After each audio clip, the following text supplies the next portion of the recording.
ربنا ولا تحمل علينا إصرا كما حملته على الذين من قبلنا. Saudi Arabia, the birthplace of Islam, home to its holiest sites, the world's biggest supplier of oil, and to some US officials, the epicentre of Islamic terror.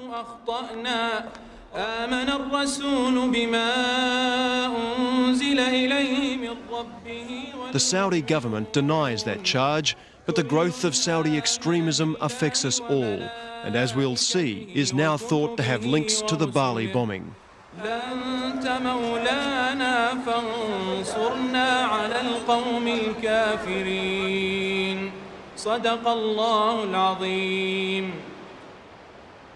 This is Abha. 15 of the 19 September 11 hijackers came from here in Saudi Arabia's rugged and conservative southwest.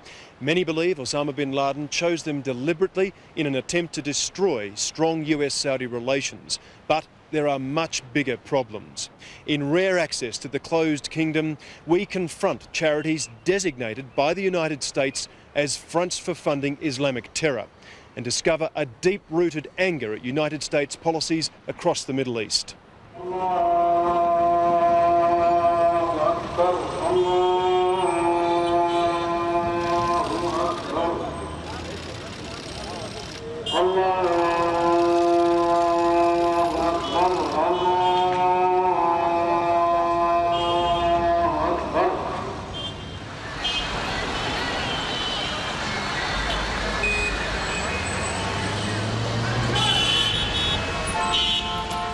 Just outside Abha is the tough industrial town of Khamis Mushayat. It has little to offer, yet it's now on the map of international terror. It was here, in the town's main mosque, that 5 of the September 11 hijackers were recruited by the extremism of its preacher, Sheikh Ahmed al-Hawashi. We are told he's out of town, but confirmed that despite his alleged links to terror, he still preaches here. What do you think of Sheikh Hawashi? Good, very good. Good man. Good man. The Sheikh's links to September 11 are simply denied.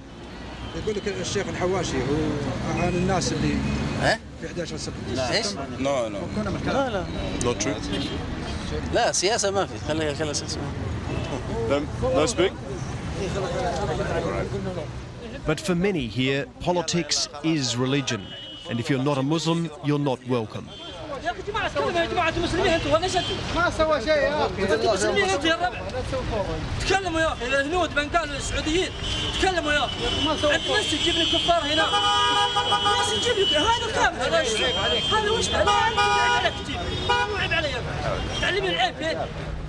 Saudi Arabia is dominated by men like these. They propagate a puritanical form of Islam known as Wahhabism. It controls much of the education system and social life, at times calling for jihad against a disbelieving West. Okay, why are they angry? What's the problem? Criticising them has sparked death threats, but one who dares to is Abha journalist Saad Aswailim. Through mixing ideology with politics, they push the younger people towards the extreme form of Islam. I believe they force politics into religion. They dress politics as religion, and they present political programs, political ideologies as the essence of religion.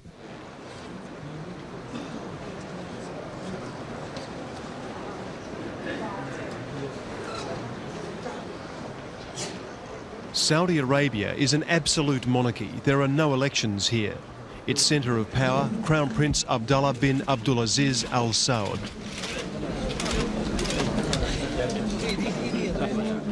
As is his royal obligation, once a week Crown Prince Abdullah receives supplicants seeking direct aid.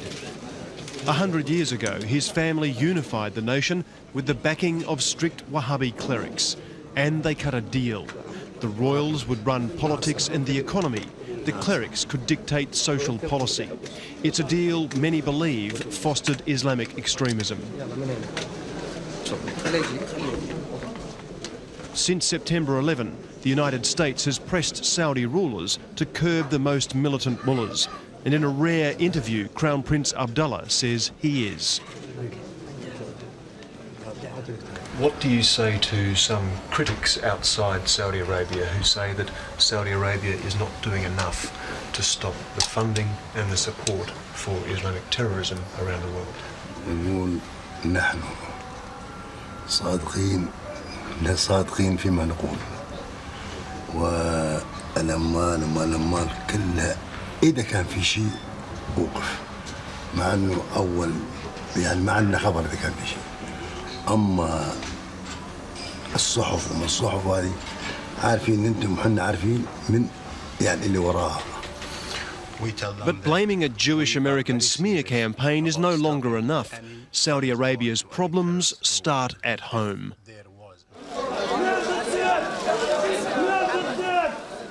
A deeply religious society, Saudi Arabia is struggling with change. Until now, largely closed to the outside world, the more contact they have with a decadent West, the more vocal the clerics become. Women used to be a very significant part of local markets like this one. Returning to Riyadh from his home in Boston, Saudi writer Suleiman Al-Hatlan laments what he sees as a growing conservatism, curbing public debate. It's not only a political censorship that we fear. More important and more dangerous, actually, more alarmingly, is the social and self-censorship, which resulted of or from focusing on religion all the time. Don't do this because you may upset God.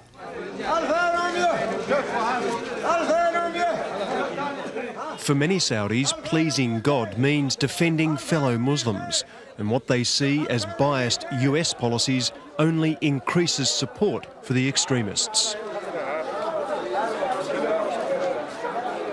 The more the Palestinians are oppressed and the more the Americans are supporting Israel, the more popular bin Laden and his like becomes. I think the core issue is Palestine. So definitely the trend of fanatism or extremism cannot stop at any point before we really look seriously at the Palestinian issue.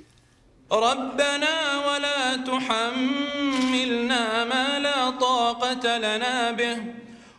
2 decades ago, the Saudi royals gave even more power to the clerics to shore up their own political position after Iran's Islamic Revolution.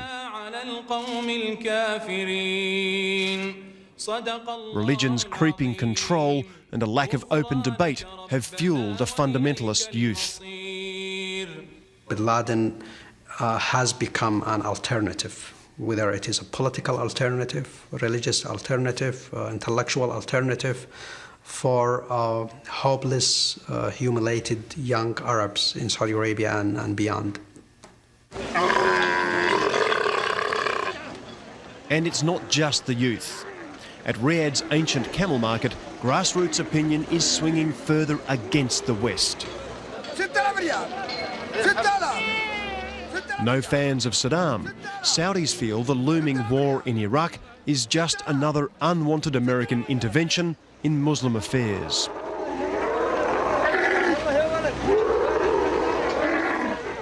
I think about a government of America, it's coming crazy now. لا ما نريد الحرب ضد العراق. ما في أحد يريد. العراق فيها حديد. دولة مشلمة ولا يجوز الضغط على المسلمين على غير حق وواجب.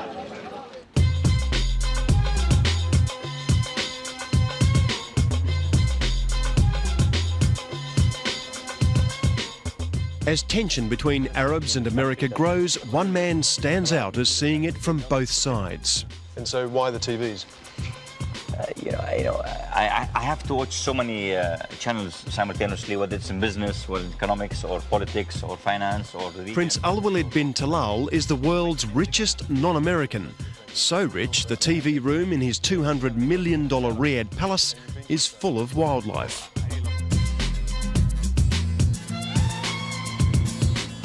This old giraffe here, how hard was that to shoot? This was shot and hunted in South Africa.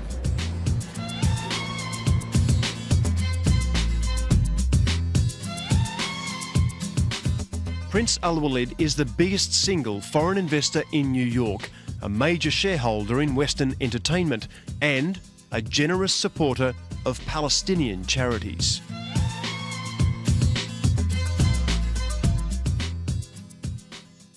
When Bin Laden undertook this incredible and horrendous terrorist act, many people in the Arab world, let alone Saudi Arabia, were joyful.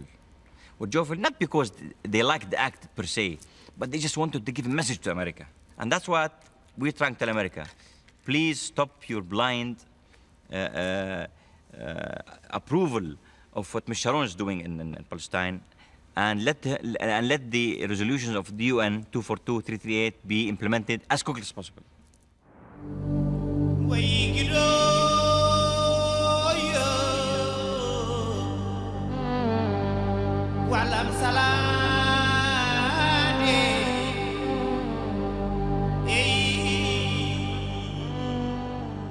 Prince Al Walid's new $700 million tower stands alone in Riyadh as a symbol of confidence in the country. Few of the oil billions have been reinvested here, and while Saudi Arabia aspires to the spoils of wealth, its society struggles with contradiction.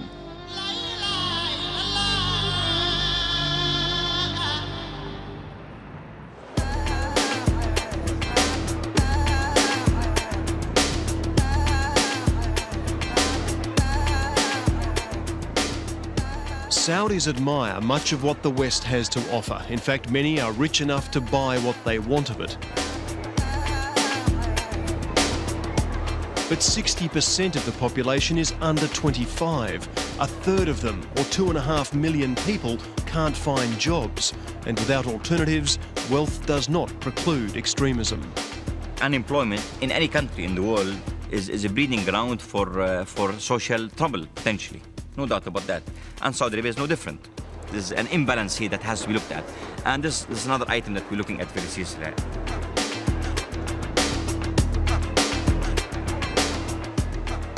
Riyadh's fanciest shopping mall may look like anything in the West, but beneath the surface run fanatical social controls.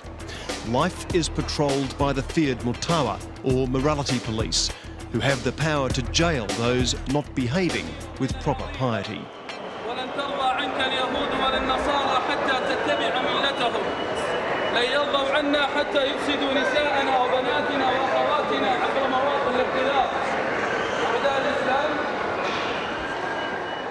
Girls and wives are covered, we're told, for their protection. Speaking to strangers, forbidden. To test their views, though, we gained rare access to a private girls' college. Only 3 obtained parental permission to be filmed. Careful, make sure it's straight, okay? 20-year-old Maha Kalawi and her friends are all studying graphic design, yet differ on the impact of Bin Laden. It's stood up for the people who are quiet, angry people. Muslims? Yeah. No, that's not way. No. No, Muslims don't. This is not a Muslim action. He's basically saying, he's telling the states, I'm not afraid of you. Even for these young women, Islam defines their difference with what they see as an aggressive West. It's like you have to choose sides. You know, the way Bush is acting, it's like you're either with me or against me. The way they are, you know, if you make us choose between our religion, you know, or helping you hurt our people, you know, we're gonna, choose our religion basically, because it's, you stick with your people.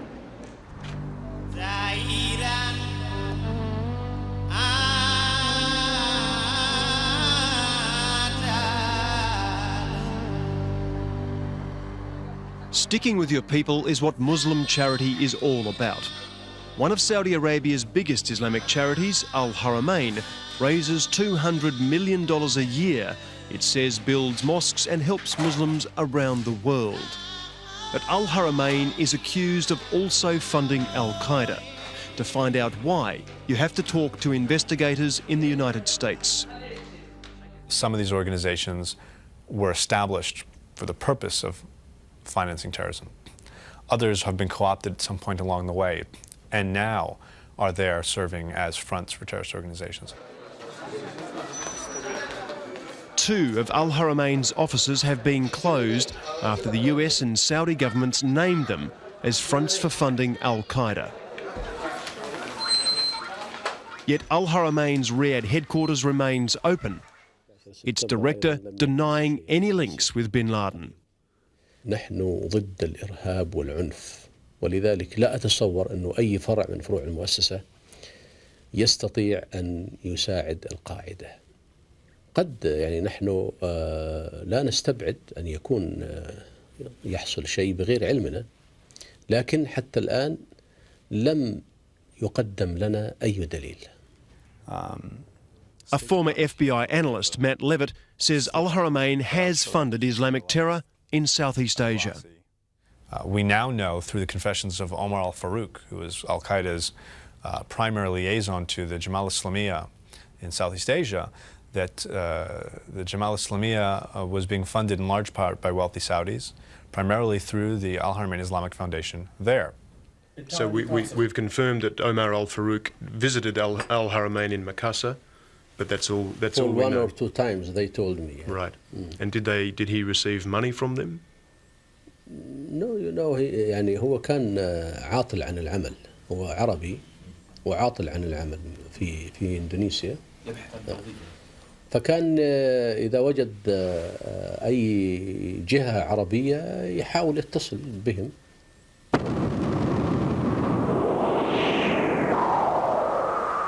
The World Assembly of Muslim Youth is another Saudi charity suspected of funding Islamic terror in Asia. Since September 11, the Saudi government says it's imposed tight new controls on Saudi charities to stop their funds reaching terrorists. So this is where we keep our committees of volunteers. But the charity's deputy director, Salah Babir, reveals the cash flowing through Muslim charities is beyond government control. If a Muslim has $1,000 as a zakah and he wants to spend it on, for example, give it to anybody, you have no way. No system can stop that. Not even a government. It's very hard to really stop this. So there's no new government system of controls? I would not say that there is a new system. There is no control because, I mean, this is a charitable organization. We are actually working along with the government and along the same lines. We are not simply accepting the fact that we do not want to just live by what the Western media is telling us to do. To many Saudis, charity can include funding militants in Palestine. I am not actually saying here that we want to legitimize terrorism or we want to go after killing civilians. But when you have someone seeing his own family being killed, his own house destroyed, then you cannot ask him to just sit down and talk logic. Well, But there's new pressure on these links. Working for the families of the victims of September 11, Washington lawyer Alan Gerson is suing Saudi charities, banks and even royal family members for $2 trillion for allegedly financing the attack. In many respects, having money around and allowing that money to go to the wrong sources is like providing a gun. As well as links to September 11, Gerson has discovered disturbing new claims that Saudi money funded the bombing in Bali. We have seen evidence of money that went from Saudi sources, that went through the medium of various entities in Europe to support terrorist cells there. If you connect the dots between terrorist cells in Europe and terrorist cells in Europe that received financing from individuals and entities in Saudi Arabia, those terrorist cells in Europe definitely had connections with Bali. There have been several reports, the most recent of which was written at the request and for the United Nations, which document the fact that Saudis have, over the years, agreed to finance certain radical Islamic organizations on the silent condition that their operations and that their recruitment would be abroad and not at home. Look, you're referring to the media reports that say Saudi Arabia bribed or Saudi Arabia paid off Bin Laden, Al-Qaeda to be out Saudi Arabia. This is not correct at all. This is just media reports. Completely not correct, because Bin Laden's official position years ago was not only to hit America, but also to hit Saudi Arabia. He is anti-Saudi Arabia. He is anti-ruling family. He is anti-presence of American troops in the Gulf region. So how could how could someone dare to say that we were financing him and telling him to be outside of our country when he's trying to topple our regime here?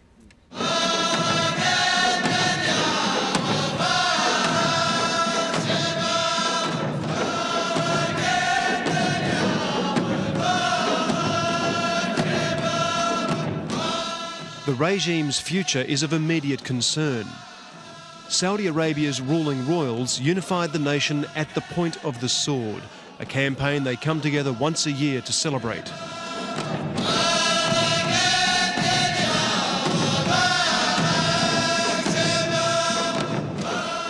But today their security depends on US bases, an insult to many Muslims and the main reason Bin Laden launched his jihad against the West. War in Iraq, they fear, could further fuel extremism, Australia's support sparking a special rebuke. تحياتي للشعب الاسترالي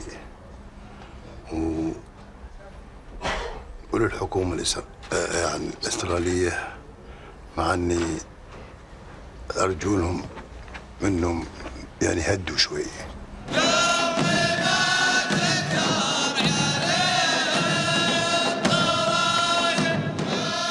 Many consider Crown Prince Abdullah more progressive than his society, but he's caught in a dilemma. Crack down on extremism and risk a Muslim backlash, don't do enough and upset the West.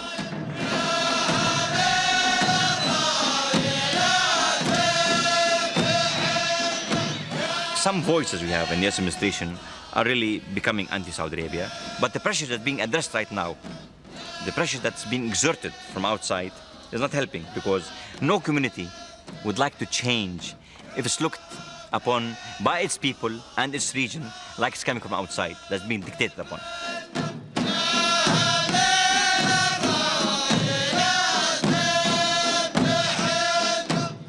The Saudi system produced Bin Laden and his suicide fighters, but American policies have given him a popular reason to fight.